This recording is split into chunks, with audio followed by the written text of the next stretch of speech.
Isso, fica muito melhor na horizontal. Boa noite a todas e a todos, o pessoal que está nos assistindo. Nós vamos começar a nossa live agora, com só 10 minutos de atraso. Então, agradecer também a presença, né, de todos e de todos. Nós estamos recebendo hoje, né, a professora Natasha, que é pesquisadora da Escola de Arquitetura da UFMG e coordena também o grupo de pesquisa interdisciplinar lá na UFMG. E o deputado federal, Patrus Ananias, ex-prefeito, né, ex-vereador, ex-prefeito de Belo Horizonte, implementou o orçamento participativo aqui na cidade, ex-ministro de Desenvolvimento Social, Desenvolvimento Agrário. Então, sejam bem-vindos, né? Natasha, Patrus. A ideia é que a gente hoje fale um pouco sobre a questão do orçamento participativo na nossa cidade. É um assunto que tem sido muito falado nessa eleição, né? Nesse início dessa eleição. Todos os candidatos, Patrus, Natasha, não sei se vocês viram o último debate que teve entre os candidatos aqui de Belo Horizonte, todos eles, Patrus, falaram de orçamento participativo.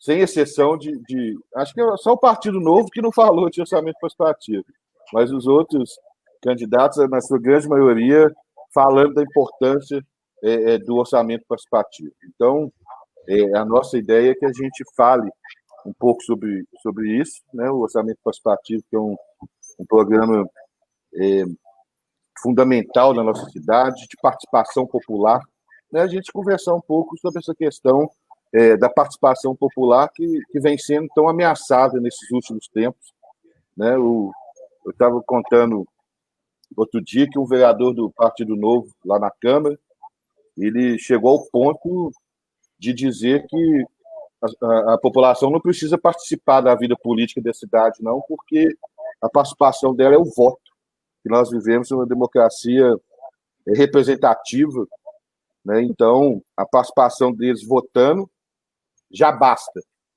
né? E que os conselhos não deviam existir, que conferências não deviam existir, que muito menos o orçamento participativo. E falar um pouco da história do orçamento participativo e o que nós temos hoje, né? O orçamento participativo, há algum tempo, ele vem sendo esvaziado cada vez mais, né? Os últimos governos municipais esfacelaram e diminuíram a participação das comunidades no programa do orçamento participativo. Eu já conversei com o Patrus e o Natasha algumas vezes. Eu acredito que o início do fim também do orçamento, quando passou a ser o orçamento participativo digital, né, diminui a forma de participação, diminui o olho no olho, diminui as conversas entre as comunidades. Então, eu acho que... E nesse último governo, Patrus, nós temos dois lados, né? No início dessa legislatura, foi apresentada uma emenda à lei orgânica, tá? que coloca o orçamento participativo na lei orgânica, ele ser positivado na lei orgânica como sendo obrigatório a ser realizado na cidade de Belo Horizonte. Só que uma telo, né, que coloca, por exemplo, que não fala nem a porcentagem do orçamento que tem que ser destinado ao orçamento participativo. Então, o próximo prefeito pode chegar e falar assim: eu vou pôr 0,0001% no orçamento participativo. Então, e ao mesmo tempo, o prefeito Alexandre Calil, ele tomou uma decisão, né, que não vou entrar aqui se está certo ou errado, eu particularmente acho que não precisava ser tão radical, de acabar com as rodadas do orçamento participativo até a resolução das obras que ficaram para trás. Nós temos obra desde 2015, 2014, 2015, que não foram realizadas.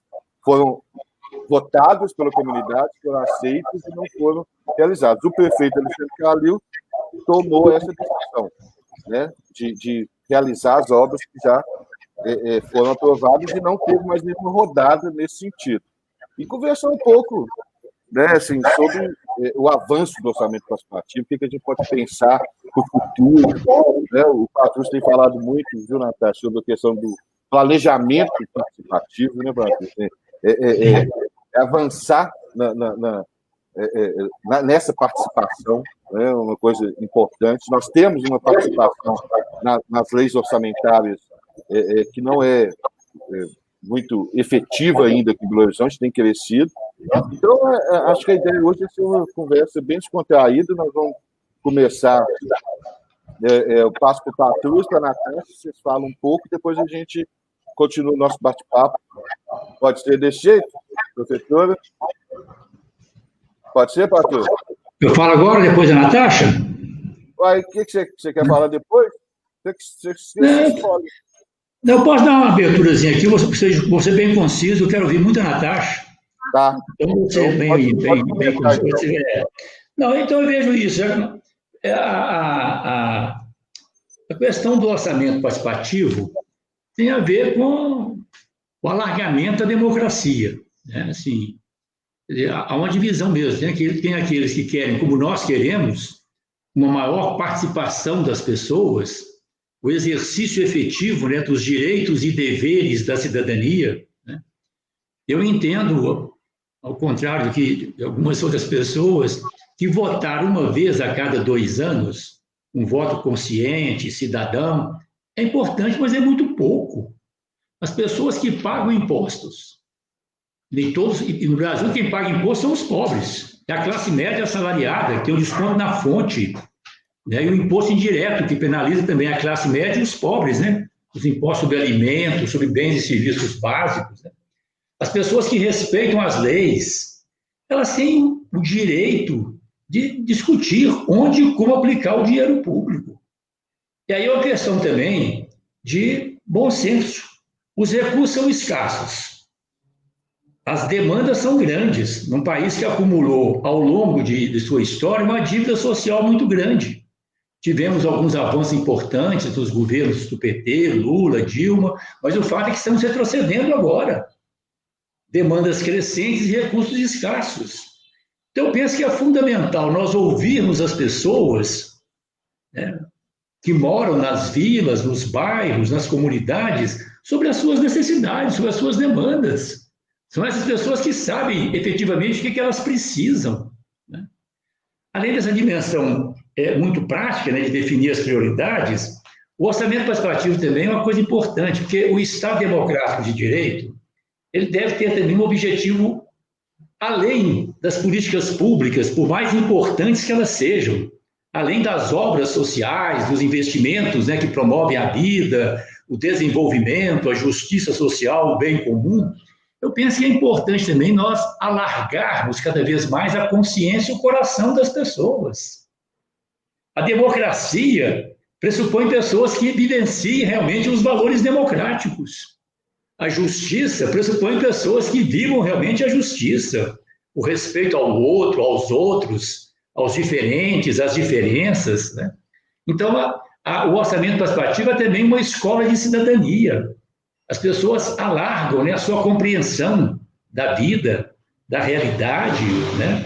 Passam a discutir problemas. Uma coisa que eu não esqueço nunca, né? Já falei isso com o Pedro algumas vezes, é possível que eu tenha falado também com a Natasha, uma coisa que me marcou, eu vi em Belo Horizonte comunidades pobres, através de seus representantes, abrindo mão de reivindicações justas, legítimas, por conta de outras reivindicações mais urgentes. Porque os representantes das comunidades visitam todas as outras comunidades, onde são também reivindicações de obras e de implementação de políticas públicas. Né? E também o orçamento participativo tem 2 vantagens fundamentais, sabe, Natasha? Primeiro, a questão da transparência, a honestidade, né? O rigor. As pessoas acompanham, quando os representantes do orçamento participativo acompanham a implementação das políticas públicas, a execução das obras. Então, eles se tornam ótimos fiscais, porque aquilo diz respeito a eles. Então, eles querem qualidade, querem agilidade, né? Querem transparência e também são ótimos parceiros no combate à burocracia.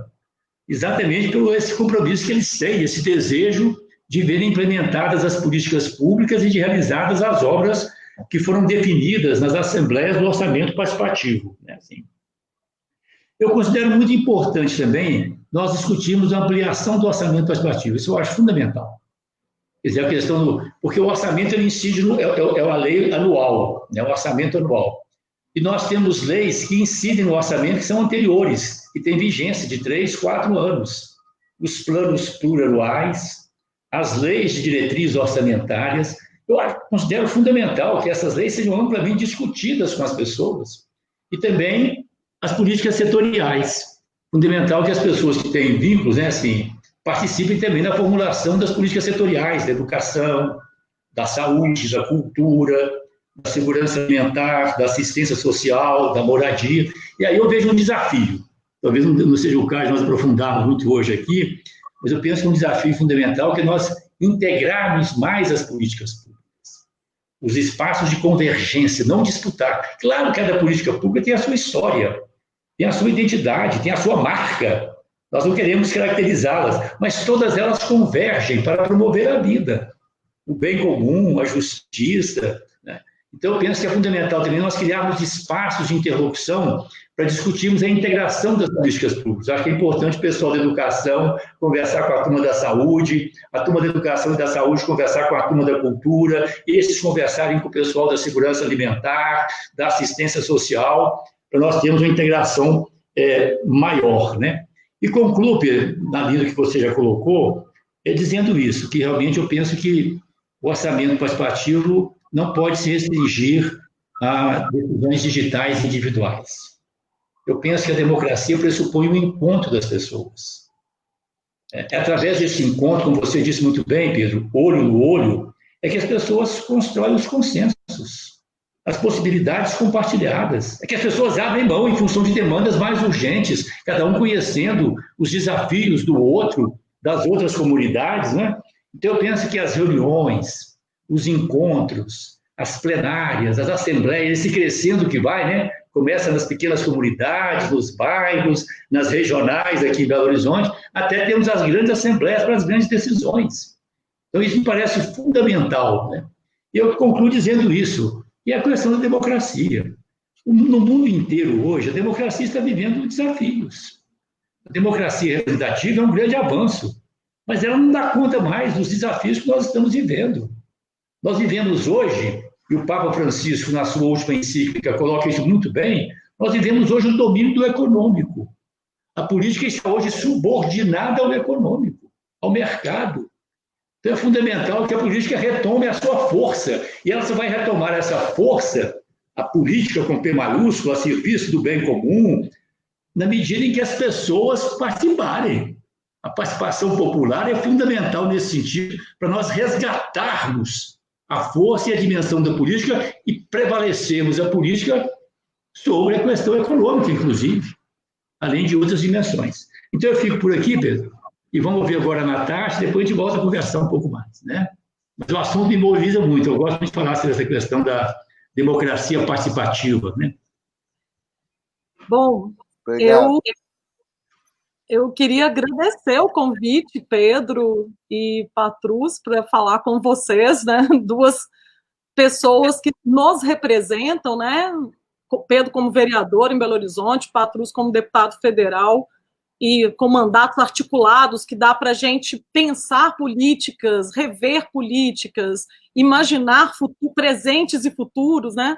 A partir de uma dimensão transescalar. Então, eu acho que é muito importante esse tipo de diálogo, que a gente possa pensar Belo Horizonte, pensar o bairro, a comunidade, mas também pensar o Brasil e o Brasil no seu contexto soberano, né? Então, pensar a soberania popular em várias escalas. Então, eu acho uma honra estar aqui com vocês dois. Assim, queria agradecer. Não sou especialista em orçamento participativo, tem só 2 anos que a gente decidiu investigar o orçamento participativo, muito interessados em compreender os reflexos das jornadas de junho de 2013, que tanto exigiram a democracia direta, então, e entender como que a democracia representativa funciona, onde estão as suas brechas para que ela possa avançar, né? Se vamos dizer assim, oxigenar a partir dos movimentos que são populares de rua, sociais e etc. Por mais que nós saibamos que parte desses movimentos, muitas vezes, eles são incitados, financiados por atores estranhos aí do capital internacional. Mas a outra parte é legítima, né? E quer mais democracia. Então, para a gente na universidade é muito importante estudar o tema da democracia, da participação. Acho que na escola de arquitetura, nas escolas de arquitetura e urbanismo, entender essas dimensões, né, das intervenções, das ocupações urbanas, da desobediência civil, né, em momentos de crise, como é preciso e necessário, talvez, você ocupar espaços que não estão cumprindo a sua função social da propriedade. Então, tudo isso na escola de arquitetura vem sendo discutido cada vez com maior ênfase desde 2013. 2013 foi um momento que a gente criticava muito o orçamento participativo, vários pensadores sobre esse assunto faziam a crítica e eram pensadores mais autonomistas, ou mais ligados a esse marxismo revolucionário, né, que queria revolução e não uma reforma etapista, que a gente pudesse avançar aos poucos na democracia. Então, na escola de arquitetura, esse debate vem à tona, atinge a forma com que a gente discute a cidade, pensa a cidade, né? E a partir daí nos interessa cada vez mais, então, entender esses limites, né? Do que é a democracia representativa e do que é uma democracia representativa num estágio avançado de mais democracia, ou no que a gente está assistindo hoje, infelizmente, pós-jornadas de junho, o golpe na Dilma, né? E, atualmente, uma democracia de baixíssima intensidade, né? Então, assim, e essa democracia de baixa intensidade, ela é um acontecimento que atravessa vários países no mundo e várias democracias. Eu acho isso muito importante para a gente entender o nosso contexto local. Eu gosto sempre de partir assim, de um contexto mais global e geopolítico e fico pensando, né? Como é importante pensar a participação, mas a soberania popular junto. Não dá para pensar participação, por exemplo, a partir de diretrizes de ONGs e fundações vindas de Wall Street. Nós temos que pensar a nossa participação popular. E eu acho que o seu governo, Patrus, foi um governo que fez isso com muita força. O governo elaborou as políticas, né? Elaborou, e o governo do Célio de Castro, né? O do Pimentel, os governos do PT, ou próximos ao PT em Belo Horizonte, eles elaboraram essas políticas a partir da experiência, a partir da vivência cotidiana da cidade, a partir de processos de vocês estavam presentes nas comunidades, nas periferias, e eram conjuntos de ação. Então, eu acho que isso é muito importante nesse momento, repensar isso, né? Como voltar a aproximar dessas comunidades. Mas uma coisa que esses 2 anos de pesquisa nos trouxe, a pesquisa Cartografias da Percepção do Orçamento Participativo, estando em contato direto com a comunidade, com workshops, oficinas, rodas de conversa, atuando, não só levantando dados, Patrus, a gente tem feito jogos, a gente tem se aproximado, por exemplo, atuando junto com a comunidade nas demandas, inclusive para a realização de obras que estão pendentes, que estão paradas. Então, a gente imbrica a pesquisa, o levantamento de dados e a nossa relação com a comunidade. E uma coisa que a gente ouviu muito nas nossas andanças aí, nesses 2 anos, em algumas comunidades escolhidas, no debate, e também fazendo webinários, trazendo técnicos, lideranças comunitárias, movimentos sociais. O Pedro participou aqui, dando notícias da Câmara, como anda esse debate na Câmara. Uma coisa que a gente percebeu todas as pessoas valorizam o legado e valorizam o orçamento participativo. Então, assim, é claro que tem vários ajustes que eles demandam, você ouve algumas coisas, como, por exemplo, algumas críticas, como, por exemplo, não ser uma lei obrigatória e você não ter uma porcentagem definida. Então, esses avanços que o Pedro já anuncia aí, que a gente deveria disputar, né, assim, uma porcentagem do orçamento fixa ou mínima que seja, para que o orçamento seja realmente participativo em uma escala maior. Então, a gente veio fazendo isso, revendo a bibliografia, produzindo alguns infográficos, diagramas, que eu acho que não é o caso de mostrar aqui, compartilhar a tela, mas a gente vai ter outros momentos para discutir isso. Mas o fato é que, politicamente, é uma demanda ainda existente. Né? É uma demanda existente em diversos níveis, inclusive dos técnicos da prefeitura. As pessoas que são afeitas à democracia, as pessoas que querem uma participação popular das periferias, que querem trabalhar no sentido de inversão de prioridade, né? Não se investir somente onde você já tem as pessoas que já têm qualidade de vida muito maior, é uma demanda ampla, sabe? Inclusive nas universidades, as pessoas estão voltando a pensar o planejamento. A gente ficou, durante esse tempo de 2013 até agora, pensando muito na intervenção pontual. E agora, me parece que, pós-pandemia, caiu a ficha geral, que a gente precisa voltar a pensar não só uma ocupação, mas a gente precisa voltar a pensar vilas e favelas, 200 mil pessoas morando na favela da Serra. Nós vamos ficar focados só numa ocupação que tem 30 famílias?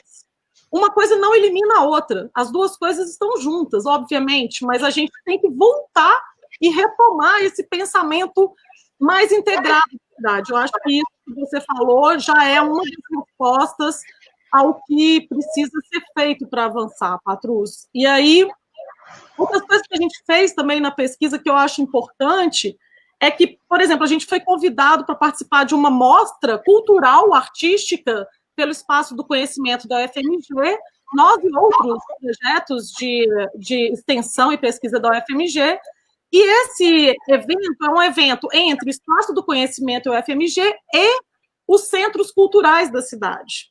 E para a gente foi muito interessante, porque elas criaram um esquema que iria dar um match, um encontro entre os centros culturais e as propostas de pesquisa. E os 17 centros culturais nos escolheram também, dentre outros projetos, mas os 17 nos escolheram porque eles querem resgatar a história do orçamento participativo nas regionais via cultura. E isso foi lindo. Os gestores jovens, não são gestores que participaram de OP lá na sua origem, na criação dos centros culturais, jovens gestores interessadíssimos em retomar a história lá nas suas origens do orçamento participativo via cultura, porque normalmente a gente ia imaginar que orçamento participativo, as pessoas iam querer uma creche, um hospital, né?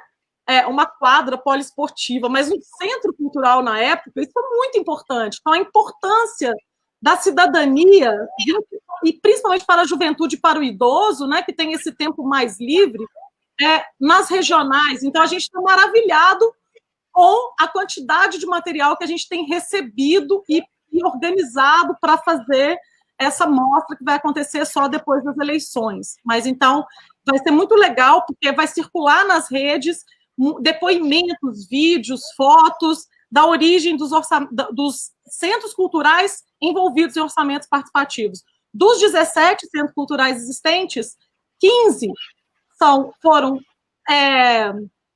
ou criados via orçamento participativo ou construídos via orçamento participativo. Então, a gente está encantado com essa fase da pesquisa, que a gente descobriu esse novo mundo aí da cultura ligado ao orçamento. Uma outra coisa, eu acho que é um dado importante, né? Essa queda que o Pedro falou, né? Dos dados da queda de, por exemplo, porcentagem do orçamento para a OP. Em 2008, a gente tinha 16% do orçamento destinado à OP. Em 2009, né, na gestão Lacerda, ele cai para menos de 5%. Então, foi vertiginoso, né? Foi uma queda vertiginosa. No final da gestão do Lacerda, era menos de 1% destinado ao OP. E aí o Lacerda ele deixa o governo dele com 450 obras inconclusas. E como é interessante, né? Porque foi um prefeito que negligenciou as demandas populares da cidade. Não que ele não tivesse contato com as classes populares, mas ele não era um contato participativo, democrático, aberto, né? Era um contato fechado, de gabinete, de balcão, alguma coisa bem reduzida.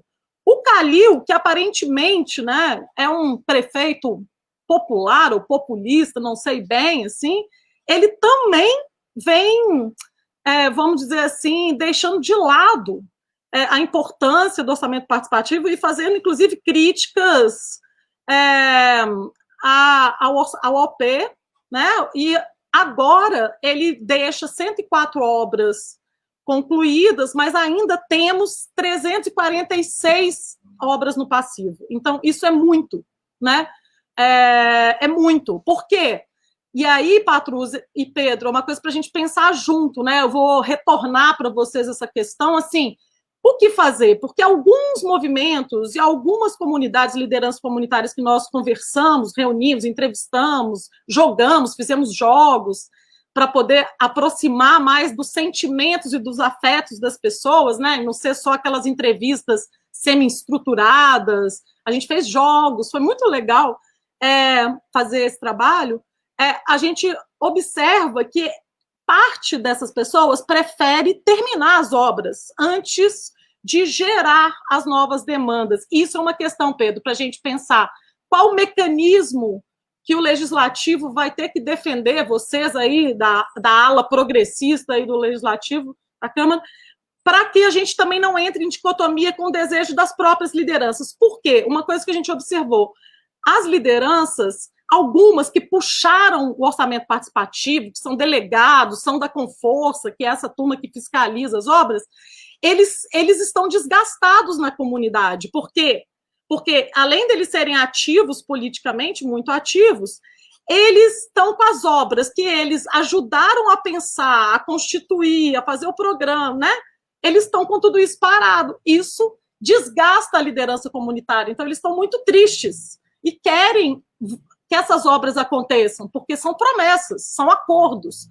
E aí, como fazer isso e, ao mesmo tempo, retomar as novas rodadas, né, Pedro? Então, acho que vale um desenho institucional de como fazer isso, né? Por exemplo, uma proposta aí com desenho institucional. E aí, só para encerrar a minha fala, que eu vi, sim, Pedro, o debate entre os candidatos, e é isso, né? Candidatos da extrema-direita, inclusive, defendendo o orçamento participativo e a descentralização, voltando a dar força e potências regionais.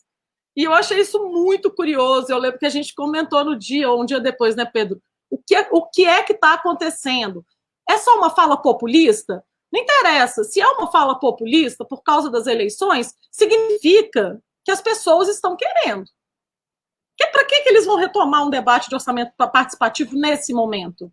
É porque tem uma demanda social por ele, né? E eles já têm isso mapeado. Senão eles não falariam de orçamento participativo.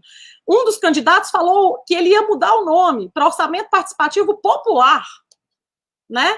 Um candidato de centro, vamos dizer assim. Então, isso é um dado interessantíssimo. Agora, eu queria fechar minha fala com uma das falas do webinário que a gente fez, inclusive está no YouTube, Patrus, e aí está tudo gravado, editado, e um dia que você tiver um tempo, acho que vale a pena rever. Foram momentos muito emocionantes esse webinário. O Carlos Medeiros, o dia que o Carlos Medeiros falou, ele chorou, todo mundo chorou. Foi lindo, acho que vale a pena. A Edneia fez uma defesa aberta, né? O Robson, muitas lideranças populares, técnicos, a Jupira falou, defendendo o planejamento participativo, que a gente avance nesse sentido. Eu acho que a Jupira deveria ser envolvida aí nesse debate com a gente. Bom, mas para fechar, tem uma coisa que eu concordo com algumas críticas que fazem quando o orçamento participativo se torna neutro, ou um programa da ONU, como se ele fosse só um dispositivo ou um instrumento para uma gestão democrática cidadã. E aí entra o orçamento digital, participativo digital e outras formas e outros dispositivos que não têm o DNA do orçamento participativo, que não é neutro, que ele é político, né? De organização social, de aproximação de grupos, de aproximação de associações, de organização dessas associações, de aproximação da sociedade, né, das comunidades, do Estado, da política, das instituições, né, gerando novas leis, gerando políticas públicas. Então, assim, a gente tem uma certa crítica a esse orçamento participativo que o Wampler falou, para OP para inglês ver, né? Não, eu acho que a gente precisa retomar esse debate do orçamento participativo real, com todas as suas contradições, com todos os seus problemas, tentando melhorar, porque parece que já existe aí uma gama de possibilidades para que esse orçamento participativo possa avançar. Então, é isso. O próprio Calil parece que essa semana andou veiculando propaganda defendendo o orçamento participativo, o que é engraçado, porque ele fez várias declarações criticando, falando que ele não ia fazer, né? Na gestão dele, ele não era prioridade, foi isso que ele disse. Bom, mas é isso. Muito obrigado pelo convite. Obrigado, professor Natasha. Acho que é isso. Assim, eu gostei muito das duas falas, porque acho que elas se complementam e deixa claro, né, o desafio que nós temos. Né? E o nosso mandato, ele, né, nesses 2 mandatos que nós tivemos lá, ele sempre foi um mandato muito forte na defesa da participação popular e na defesa, principalmente, do orçamento participativo, mas juntando também com a importância dos conselhos populares, né? Da importância dos conselhos, que é um pouco o que o Patrício falou, dessa integração. Eu acho que falta um pouco dos conselhos conversarem uns com os outros, né? Mas também é importante fortalecer. Os conselhos estão cada vez mais enfraquecidos na nossa cidade, no nosso país. É isso. Acho que a primeira coisa, né, Patrício, Natasha, é defender a democracia. Sem uma democracia, nós não vamos ter muito menos participação popular. Né? Então, essa questão é fundamental, né? Que é a questão da soberania popular, né? Passa pela soberania popular. O Patrício está aí na frente de um belo quadro, de um belo banner em defesa da soberania nacional, né? Que é a frente parlamentar que você já criou 2 vezes, né, Patrício? No primeiro mandato e, né, no seu mandato anterior, e nesse, uma frente importante para o nosso país. Mas aí entra um pouco, Natasha, por exemplo, o Calil e Márcio Lacerda. Só para a gente. O Márcio Lacerda, ele manteve o orçamento participativo de uma forma populista, fazendo as rodadas, mas não realizando as obras, né? Tanto que ele deixou um passivo de 400 obras, e o Calil resolveu não fazer, e fazer as anteriores. Você colocou um dado que nós cobramos, sabe? O nosso mandato fez uma cobrança muito forte. Nós aprovamos um grande empréstimo, Patrício, autorizando a prefeitura a fazer um empréstimo de bilhões de dólares para a realização das obras do orçamento participativo. 104 obras concluídas. A nossa cobrança era qual o critério dessas obras que foram concluídas? Essa é uma questão, sabe, Natasha? Porque aí a gente entra numa questão. Essas 104 foram para afiliados políticos, foram para regionais de vereadores ou regionais de lideranças políticas. Por que, né, e você conversou né, a disciplina conversou com muitas lideranças, eu acho que é por isso que aí vem a grande questão. Eles querem que termine as obras que eles aprovaram. Né? Isso é fundamental mesmo. Agora, todos os candidatos e candidatas falando sobre isso, e aí você coloca uma questão que é fundamental, Natália. É porque as pessoas estão querendo. Isso aí, com certeza, apareceu nas pesquisas qualitativas que eles fizeram, sabe, Patrícia? Não tenho dúvida disso. No primeiro debate, 90% falaram do orçamento participativo e da questão das regionais, que são exatamente as duas questões, é porque certamente apareceu. Porque o Calil, Patrícia, a reforma administrativa dele, ele centralizou o poder. Ele praticamente acabou com as regionais de Belo Horizonte. Elas perderam a autonomia. Não são nem secretário de regional mais, agora é coordenador das regionais. Ou seja, tudo passa pelo centro. Tudo passa por ele. Ele coisa muito engraçada, né, Pedro? Que o Nilmário, ele ficou tão horrorizado com as propostas que são do campo progressista.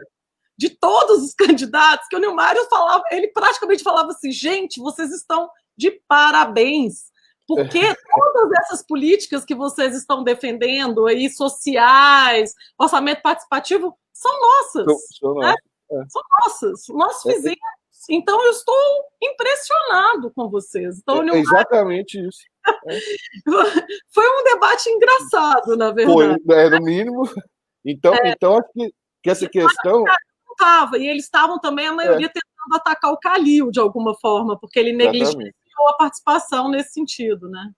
Mas ele é nisso, sabe? Assim, acho que o nosso, e aí a gente tem feito isso, é essa fiscalização. Nós vamos ter que pensar, e a Natasha coloca o que fazer, né? Como que nós podemos avançar nesse sentido. Primeiro é fiscalizar esse dinheiro que foi aprovado para a conclusão das obras. De 400 e tantas obras, 104 foram concluídas. Quais os critérios de conclusão dessas obras? Né? Qual foi de importância? Isso a prefeitura não falou em momento algum. Né? Então, pensar um pouco no como que a gente pode, né, Bartos, avançar nessa questão, não só do orçamento participativo, mas também, com certeza, da defesa da democracia, da defesa dos conselhos, uma participação mais direta. Exatamente aí, sabe, Pedro, que eu considero. A Natasha colocou uma frase muito forte que eu anotei aqui, bonita, né? Nós vivemos hoje uma democracia de baixíssima intensidade. Na verdade, nós vivemos uma grande crise democrática. A democracia representativa é uma conquista da história, ela vive hoje uma grande crise. A contaminação do poder econômico, né? Então, eu penso que nós devemos vincular, né, a questão da democracia participativa, orçamento e planejamento participativo, a questão dos conselhos, Pedro, que você recuperou muito bem. Eu penso que devemos discutir essas questões também numa perspectiva de vincularmos a outros temas fundamentais. Assim, por exemplo, vincularmos a questão da discussão sobre o Estado, né? Hoje é uma discussão séria. Tem gente querendo acabar com o Estado mínimo, na verdade, né? Essa submissão, mencionamos aqui, né, a submissão da política ao econômico, né, a questão do mercado, essa nova divindade. Né? Ao falar do fim do Estado, né, do Estado mínimo, eles estão falando do fim das políticas públicas. É colocar tudo no mercado, vai estudar quem tem dinheiro para pagar, vai ter saúde quem tem dinheiro para pagar plano de saúde. Né? Toda a vida passa a ser a questão do mercado. Então, eu penso que é importante também nós contextualizarmos a discussão da democracia participativa nesse contexto mais amplo. Assim, nós temos que discutir claramente aí, a democracia representativa vive uma crise. Né? Assim, e as pessoas... Então, nesse sentido, eu penso que muita gente que fala bem do OP, porque as pesquisas indicam, na verdade, não querem o OP, e muito menos alargar planejamento participativo, etc., porque aí há uma mudança de paradigma. É isso que nós temos que ver. Tem muita gente interessante, até pessoas boas, né? Assim, mas nós fomos formados, né? O que prevaleceu ao longo dos últimos anos é a ideia de fazer para. Na melhor das hipóteses, né, os bons políticos fazem o bem para o povo. A mudança aí é fazer com. Na medida que você faz com o povo, você está abrindo mão do poder. Você está diminuindo o seu poder. Eu não me esqueço, quando nós implantamos o OP em Belo Horizonte, Natasha, um amigo meu me falou isso, você me lembra também. Um amigo mais conservador, uma pessoa que tem um amigo mais conservador, para o patrão, você está criando cobra. Né? As pessoas vão começar a cobrar mais ainda, vão querer mais, para isso mesmo que a gente quer. Então, é uma mudança de paradigma, tem que ter claro isso. Né? E junto com a democracia participativa, outros temas têm que ser colocados nessa perspectiva, né? O papel do Estado, o Estado democrático de direito, democraticamente forte para implementar as políticas públicas. Nós não queremos um Estado mínimo, não. Nós queremos um Estado participativo, democrático, mas rigoroso, para realizar as obras necessárias, implementar as políticas públicas, né? Criar condições para que todas as pessoas possam viver com dignidade, né? Enfrentando os desafios que estão colocados hoje, tem questão social dramática e também cada vez mais visível a questão ambiental. Né? Então, eu penso que essa questão... E aí nós temos que discutir também uma questão que me parece muito importante, que tem a ver com a democracia participativa. Nós vivemos em sociedade, seja no plano municipal, Belo Horizonte, região metropolitana, seja no plano estadual, no plano nacional, mas há uma disputa de interesses. né? As pessoas não convivem assim pacífica, harmoniosamente, não. Os detentores do dinheiro, do capital, os ricos querem mais lucros, querem mais ganhos. Numa sociedade democrática, os pobres, os trabalhadores também podem se organizar em sindicatos, associações, movimentos sociais, para defender os seus direitos, tentar largar as suas possibilidades na vida. Então, nós vivemos em sociedades conflitivas, por interesses econômicos, mas também conflitos no campo cultural, no campo dos valores, né? O grande desafio é a democracia absorver esses conflitos, possibilitar que eles sejam explicitados e resolvê-los dentro dos marcos da própria democracia, da não violência, né? Nesse sentido, eu acho muito importante, Natasha, nós possibilitarmos dentro do Estado Democrático de Direito espaços conflitivos. Colocarmos, por exemplo, a questão da desobediência civil. Tem certas questões que são inaceitáveis, a meu ver. Por exemplo, a questão da vida é fundamental. Mas nós não podemos também sacralizar, como ensina o Papa Francisco na sua encíclica, nós não podemos sacralizar também a propriedade, colocar a propriedade no mesmo valor da vida. Então, a questão da propriedade, é uma questão a ser discutida. Né? Então, eu penso que esse é um grande desafio que nós temos hoje, vincularmos a democracia participativa a esses temas que estão presentes hoje, né? Dos conflitos, né? Do papel do Estado, né? Da possibilidade que os pobres, os trabalhadores, né? As minorias possam também colocar as suas reivindicações, na perspectiva de todos serem contemplados, né? E aí eu coloco muito bem a questão da soberania. Né? É um tema que realmente toca muito o meu coração, né? E eu fiquei muito feliz também, já estou falando tanto da encíclica do Papa Francisco, que eu li, estou estudando, querendo escrever alguma coisa sobre ela, que é muito importante. Ele trabalha muito isso, ele fala das relações internacionais, fala da solidariedade internacional, que nós todos queremos também, da questão da paz, mas ele enfatiza a importância das comunidades nacionais. Né? Ele quer um mundo construído pelas diferenças. Essas diferenças são as diferenças nacionais, as diferenças culturais. Né? Então, a questão do Estado Nacional é muito importante hoje. Não? E quando nós falamos da soberania nacional, estamos falando, como está na nossa Constituição, que está aqui do meu lado, estamos falando de soberania popular. Na nossa concepção, soberania nacional, o Estado soberano é o Estado que cuida bem do seu povo. E falamos, inclusive, algumas expressões também muito instigantes, por exemplo, ganhou força a expressão soberania alimentar. A soberania nacional pressupõe, vinculada à soberania popular, o exercício pleno da cidadania, pressupõe a soberania alimentar, pressupõe a efetivação dos direitos fundamentais, né? Eu penso que nós devemos alargar esse debate. E aqui eu quero concluir, Pedro, fazendo uma colocação na questão do seu mandato de vereador. Porque muitas vezes nós discutimos a questão da democracia participativa, né, orçamento, planejamento participativo, implementação das políticas públicas, muitas vezes focado no executivo.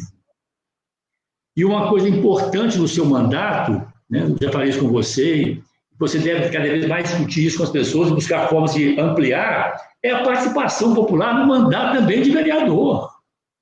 A relação com as pessoas, com os movimentos sociais, com as associações comunitárias, com a juventude, né? Essa busca de interlocução permanente com as pessoas, com as famílias, com as comunidades, né? Então, a democracia participativa, ela não está só na prefeitura, não. Claro que nós temos que fiscalizar, cobrar, né, onde está a maior parte dos recursos, mas os mandatos legislativos também podem ser cada vez mais participativos. Nessa interlocução, nessa relação direta, né, com as pessoas.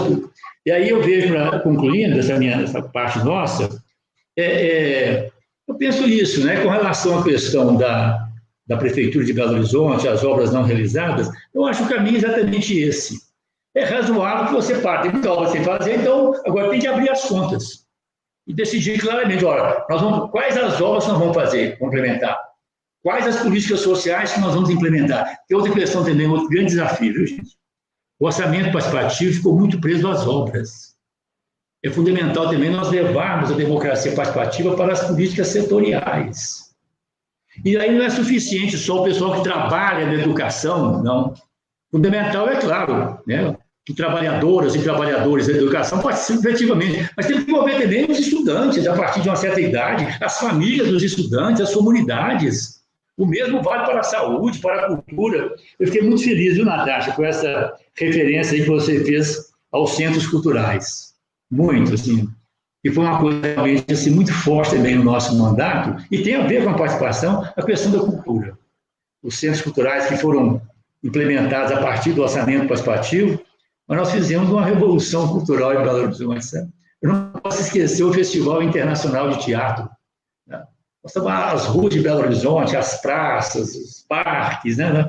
Festival de Arte Negra, as temporadas de poesia, sabe? Assim, então, todos esses aspectos convergem no sentido de você dar vez e voz às pessoas. Se não me engano, Oi? Se não me engano, a criação da Secretaria de Cultura, não foi? Sim, foi. Hoje eu prestei uma homenagem, gravei uma homenagem para amanhã para o dia das professoras e dos professores. E prestei homenagem exatamente à minha professora, na 4ª série ginasial, como dizia naquele tempo.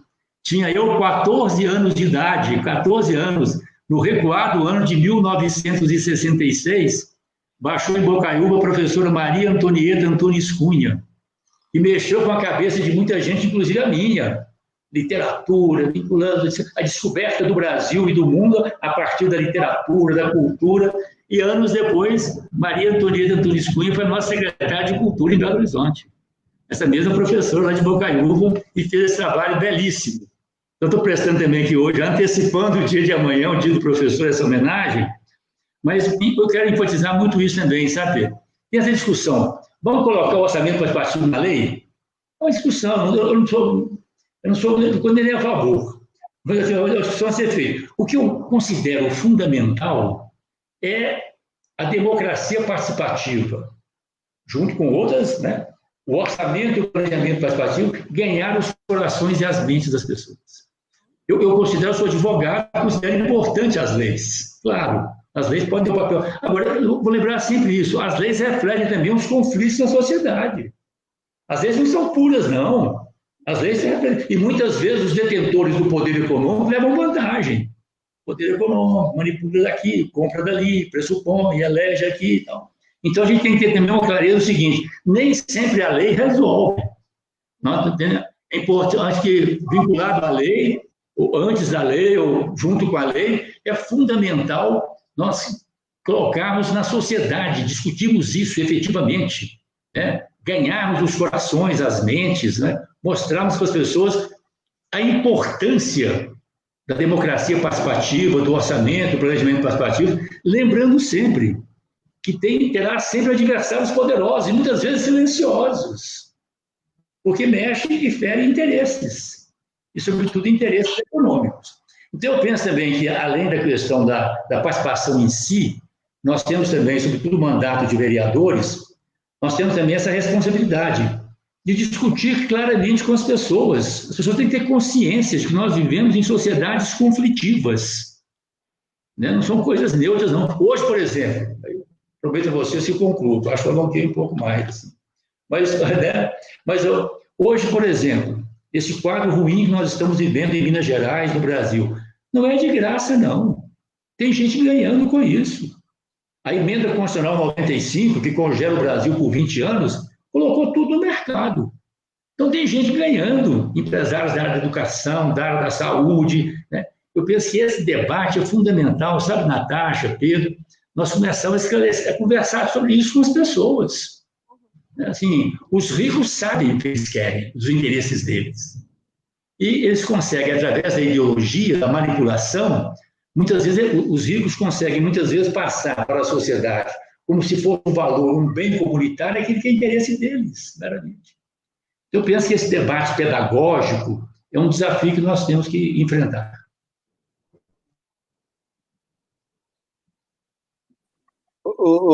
Paulo, essa questão da apelo, da lei, Natasha, é interessante mesmo. Eu tive o prazer de ser o relator dessa PELO lá na Câmara. E nós fizemos uma grande, a Natasha lembrou, uma grande audiência pública, chamamos todo mundo das Conforças, chamamos o Village, que era a nossa querida Dora, Patrus, lá de Venda Nova, sim, que faleceu um tempo atrás. Chamamos os dois, chamamos a população, as lideranças, e exatamente isso, assim, a Natasha colocou bem, eles queriam que as obras para trás fossem realizadas, e essa questão da lei nem sempre resolve. A questão é muita vontade política, ela pode estar na lei e está lá 0,01% e o cara não fazer nada. Então, essa discussão tem que ser feita com as lideranças, e foi muito forte, né? E eu e o Arnaldo, nós colocamos emenda à lei de orçamento todo ano com relação ao orçamento participativo. Então, tem muito a ver com essa vontade política, porque vai ter prefeito, que o Patos colocou bem, que vai usar o orçamento participativo de uma forma populista, do péssimo sentido. Né? A direita tem se apropriado de projetos, o Bolsa Família, né? Agora o Bolsonaro aprendeu isso com o auxílio que ele colocou. Esses programas são importantes para a população e a direita tem usado isso como inventando a roda e achando maravilhoso e usando isso como poder político. Então, essa questão foi muito forte da PELO, sabe? Mas ir na discussão tanto com as comunidades quanto com, né, os técnicos, os especialistas. O Village, por exemplo, defendeu, Natasha, que era até contra ter uma lei sobre isso, sabe assim? Eu até perguntei por que na época não foi lei. E ele colocou exatamente isso, assim, não era necessário nesse sentido de ser uma lei. Eu acho que o Patrus pode... Eu conversei isso com você na época, Patrus, tem um tempo atrás. Nós tivemos uma discussão longa, que eu fui o relator. O nosso relatório foi pela aprovação da PELO, porque a comunidade também quer que tenha. É importante que seja positivado, que não seja um programa de governo, seja um programa de Estado. Né? Isso é importante também. Eu acho muito importante para a população. Exatamente. Para a população é mais um instrumento de luta, né? Você é mais como hoje, quando você vai trabalhar com reintegração de posse e os movimentos vão trazer da Constituição a função social da propriedade. É claro que depende da vontade política, da ideologia de quem vai julgar e tal, mas, de alguma forma, é melhor ter do que não ter, né? Tipo assim, é mais uma coisa. Ela não pode substituir a mobilização social. Isso, então, ela soma, não é exatamente. Né? Assim... E ter um cuidado, né? Eu considero importante. Na prefeitura, no nosso tempo na prefeitura, você está lembrando, Pedro, nós discutimos isso muito mesmo. E não tinha um consenso, não. Portanto, nós passamos os 4 anos, fizemos orçamento participativo, experiências inesquecíveis, né? Mobilizamos milhares de pessoas, mas não fizemos a lei. Havia uma certa dúvida entre nós. Eu concordo com as ponderações de vocês, especialmente da Natasha, eu acho que a lei... Agora, o risco que eu vejo, sabe, Natasha, que eu falo também como advogado, né, um militante da área do direito, é você colocar na lei e acomodar. Sabe assim? Quer dizer, eu acho que é uma questão fundamental. Nós temos tem alguns ditados no Brasil que nós não podemos esquecer, né? Algumas expressões. Lei para inglês ver. Isso tem a ver com a lei que proibiu o tráfico de escravos no Brasil lá em 1831, e que nunca foi cumprida. Lei para inglês ver. Uma coisa é a lei, outra coisa é a realidade, né? Lei que não saiu do papel. Então, é fundamental também, ao lado da lei, que nós trabalhamos primeiro tem que ser uma construção de uma lei também participativa. Exatamente. Porque não é uma questão fácil de resolver, seja com relação às obras passadas, seja com relação às obras futuras. Nós temos esses desafios também, né, de integrarmos o orçamento participativo no planejamento participativo. Temos o desafio das políticas setoriais, né, de como estabelecer participação também, como integrar essas políticas setoriais, fazer com que elas sejam convergentes em torno de determinados objetivos comuns. Então, eu penso em muitos desafios também na própria construção da lei. Né? Então, e junto com a lei, ela tem que estar sempre mobilizando em função dos conteúdos.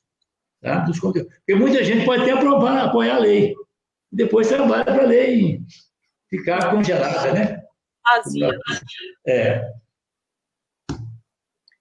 É isso, Pedro. E uma coisa que você estava falando, assim, né, desse seu mandato plural e participativo, assim, né, acho que foi até o Patrus que falou, depois você complementou, o seu mandato sempre teve esse diálogo, né, os dois. E com a universidade também, porque, às vezes, a própria universidade ela precisa estar próximo do legislativo, do executivo, dos técnicos, não só dos movimentos sociais, mas que a gente possa elaborar juntos, né? Então, por exemplo, o mecanismo da extensão universitária, da produção de tecnologia social, a universidade tem isso dentro das suas diretrizes aí, na Política Nacional de Extensão Universitária, desde 2002 que a gente tem isso, né? Então, assim, nós podemos fazer isso, nós não estamos fazendo uma coisa da criminalização da política, que é quase assim, eu posso trabalhar com movimento social, com comunidade, mas não posso trabalhar com legislativo e com o executivo, e isso está previsto na lei da extensão universitária. Então, a gente tem que repensar isso, essa criminalização da política e do envolvimento com a política em diversos níveis. E aí, no caso do orçamento participativo, eu queria só trazer uma coisa que eu esqueci de falar e que, para mim, é quase uma obsessão, sabe, Patrus? É assim, também existe um discurso de uma direita liberal muito esclarecida e progressista em defesa da democracia direta. E de uma democracia direta que você vai direto, por exemplo, das fundações, das ONGs internacionais, na população, e deixa o Estado de fora. Nós temos que tomar muito cuidado, porque as pautas desses grupos internacionais, elas são boas pautas, são pautas que nos interessam. Só que o modo que eles colocam, por exemplo, uma candidatura independente na política, eles são contra os partidos. Então, tem uma cilada, Patrus, que eu acho que isso é um debate para a soberania nacional. Como nós vamos discutir soberania nacional e fortalecimento da democracia do Estado, dentro do Estado, com o Estado, com a sociedade, sem deixar que esse discurso aparentemente progressista, né, das fundações internacionais, da sociedade aberta, do governo aberto, simplesmente deixe de lado a política e o Estado para poder atuar diretamente junto à sociedade civil. Né? Então, eu acho que isso também é um perigo. A gente não gosta de falar isso, porque nós temos amigos, movimentos sociais, as ONGs não são todas iguais, mas esse processo de onguetização que o Bresser Pereira trouxe para o Brasil, né? Naquele momento ali da regulamentação da reforma do Estado, ela é perigosíssima e ela é a longo prazo. Então, aquilo que o Bresser fez lá atrás vem avançando nesses momentos de criminalização da política.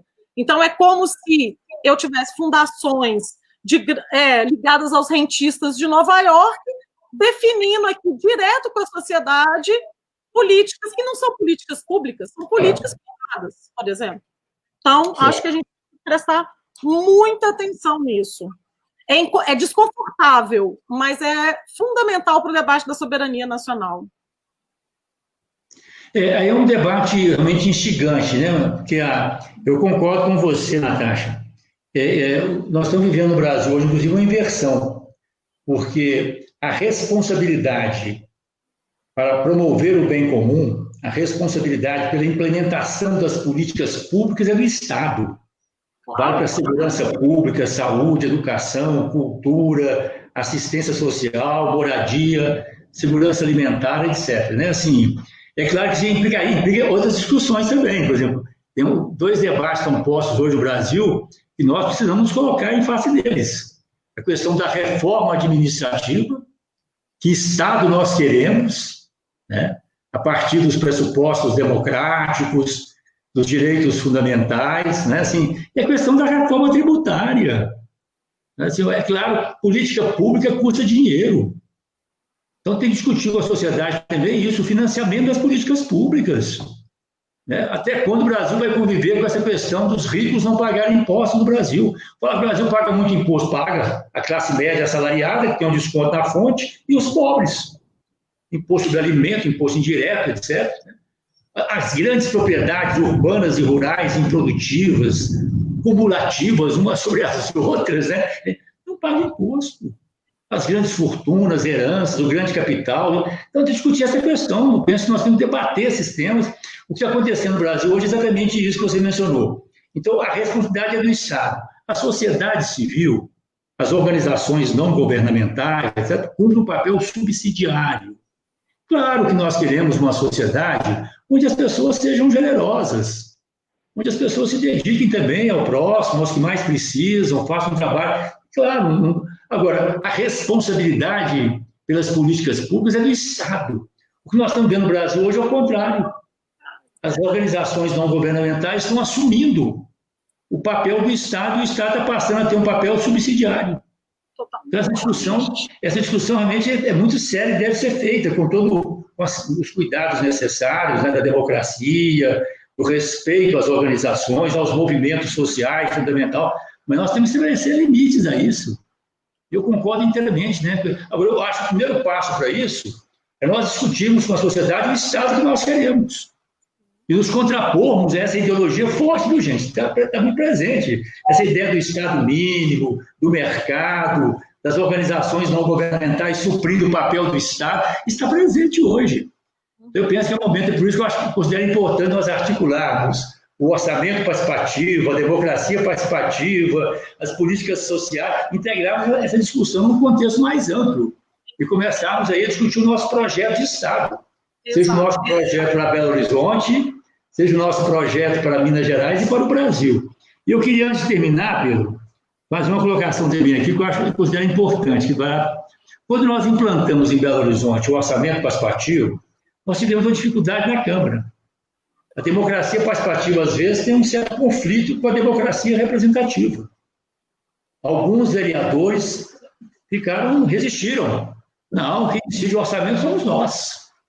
Na Câmara que decide, nós vamos votar o orçamento. Então, nós temos um trabalho pedagógico de conversar, chamar, discutir, e também a própria pressão. Aí, olha que é importante isso aí, ó, né? A mobilização. Aí, na hora de votar o orçamento,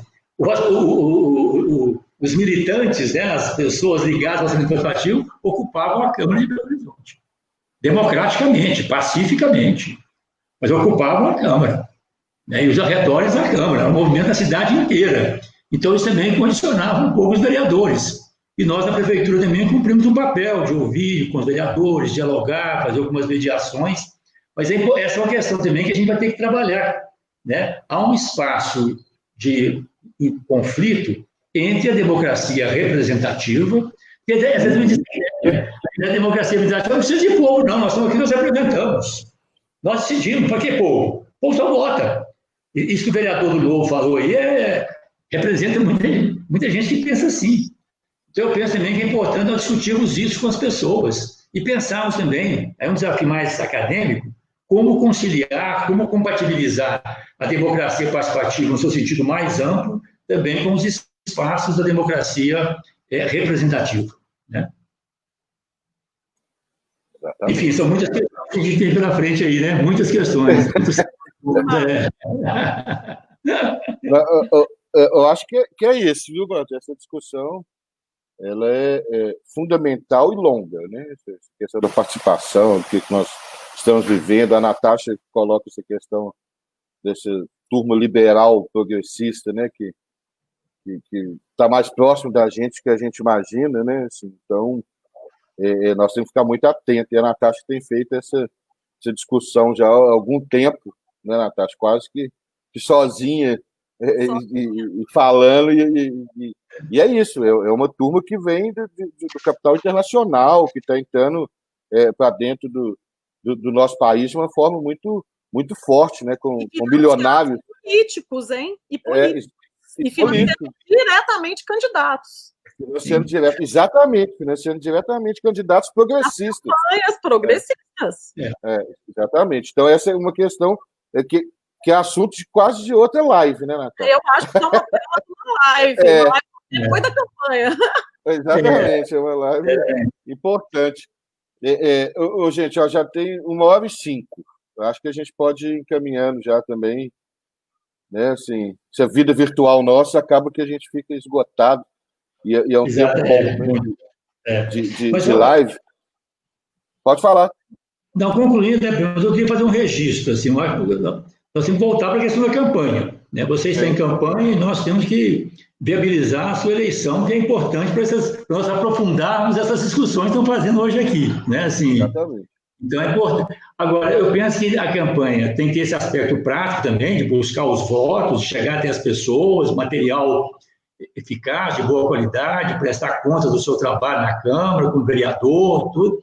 Mas eu penso também que a sua campanha, Pedro, está com apoiadoras e apoiadores muito instigantes, começando pela Natasha, com esse compromisso dela, com a sensibilidade e tudo. Mas eu vejo pessoas realmente assim que estão apoiando a sua campanha que têm compromissos, né? Tem gente que pensa democracia participativa, tem gente que tem compromisso com a questão das políticas públicas, uns mais ligados aos movimentos sociais também, né? A questão ambiental. Então, eu penso também que, sem perder de vista o rumo também, né? Sem perder de vista a busca efetiva e prática dos votos, eu penso também que nós temos que fazer cada vez mais debates como esse e conversarmos com outras pessoas. Eu penso que a campanha também tem que ter uma dimensão pedagógica, tem que ter uma dimensão reflexiva, tá? Porque nós queremos ganhar a eleição para mudar, né? Para fazer coisas novas, né? Para buscar novos horizontes em Belo Horizonte, na região metropolitana, em Minas, no Brasil. Então, eu penso assim, que nós temos que trabalhar muito, buscar o voto, mas também, sempre que a gente puder também, ver se a gente vai pôr um tempero, uma conversa com as pessoas. Essa aqui, está muito claro que esse avanço da direita não foi de graça, não. Ele foi construído calmamente. Está claro, nós estamos vendo isso em vários livros, autores, nós estamos vendo o livro do Piketty, por exemplo, mostra isso claramente, né? É dos anos 1970. Depois, nos anos 1980, os avanços com Ronald Reagan, Margaret Thatcher, né? Depois a queda do Muro de Berlim. Os autores estão mostrando claramente isso, o retrocesso mundial que acontece a partir dos anos 70 e 80, em termos de tributos, né? Concentração de renda, enfim, é um retrocesso geral. Então, por isso mesmo, eu penso que é uma campanha como essa, como a sua campanha, sem perder de vista o objetivo fundamental, né, de a gente pedir voto mesmo para as pessoas, mas a gente tem que aproveitar para a gente abrir uma discussão mais ampla, né, assim, porque a direita, o neoliberalismo, essa ideia do Estado mínimo, essa divinização do mercado, o que o Piketty chama, né, a sacralização da propriedade. Sabe assim, isso que o Papa Francisco chama atenção agora, né? O domínio do econômico sobre o político. As decisões não são tomadas mais no poder legislativo, não. As decisões estão sendo tomadas em outras esferas, né? Que depois elas são trabalhadas para... Então, assim, esse debate assim, é importante nós fazermos. Por isso eu acho uma conversa como essa muito legal. Para mim faz muito bem e me dá mais energia assim, para trabalhar pela sua campanha do Nilmar, as campanhas do PT, porque nós precisamos realmente ver se a gente muda esse rumo aí, né? E põe novos temperos na vida política e social. Eu agradeço muito, um grande abraço a você, Natasha, um abração, viu, Pedro? Muita energia boa aí para nós continuarmos na sua belíssima campanha e continuarmos o seu trabalho. Natasha. Muito obrigada. Eu tenho que agradecer e fico muito feliz de poder conversar com dois representantes verdadeiros das classes populares, de todas e todos, e que debatem um vasto campo de possibilidades de avançar na democracia, e eu acho que estou muito honrada de estar aqui com vocês. Obrigada. Patrus, Natasha, mas é isso, viu, Patrus? Nós estamos em campanha, mas nós estamos produzindo conteúdo também, sabe assim? Nós estamos pedindo voto, todo dia nós estamos nessa luta. Agora, vocês sabem, né, que eu estou na política, e você também, Patrus, é exatamente por isso, para a gente poder ter essa questão pedagógica, transformar a vida das pessoas, né? E a nossa eleição, a nossa reeleição, é isso, é continuar o nosso trabalho em defesa da democracia, em defesa da participação popular. Então, eu fico muito feliz com a participação de vocês dois, para mim é muito importante, porque a produção do conhecimento, discutir essas questões populares, né? Eu não contei a história, não, de como eu conheci a Natasha e o indisciplinar, na questão, pá, exatamente da nova BH, que tem a ver, né, Natasha, com a questão do orçamento participativo, o capital no urbano. O Márcio Lacerda queria expulsar as pessoas da área central de Belo Horizonte, jogar para as periferias e vender o espaço de construir na Bolsa de Valores. Sabe, assim, na verdade, Pedro, era 7% do território de Belo Horizonte que exatamente. tinha um sistema de privatização. E a gente fez denúncia no Ministério Público na época e conseguimos parar esse projeto. E exatamente. Era uma loucura, porque tirava a participação, inclusive, da construção da cidade da operação urbana consorciada, né? Então, assim, ia fazer a gestão do... Exatamente. É isso. E essa luta é antiga. Então, a nossa vontade, e eu fico muito animado quando a gente faz essas lives e conversa, é de continuar esse trabalho, sabe? Assim, de continuar a defesa da nossa cidade, que eu sei que é no município, mas é no município que as coisas acontecem também. Né? É do município que ela só para o Estado, por questão nacional, e não deixar de nacionalizar essa eleição, que vai ser fundamental. Então, eu quero agradecer muito vocês dois pela presença. Eu acho que a gente pode pensar em outras lives, né, para tratar de outros assuntos, que foi muito, muito bom. Fiquei muito feliz. Obrigado, viu, gente, pela presença. Beijo, Natasha. Beijo, Patrícia. Até a próxima. Beijo para vocês. Até. Tchau. Boas energias. Muita força para nós. Estão correndo. Vamos lá. Beijo.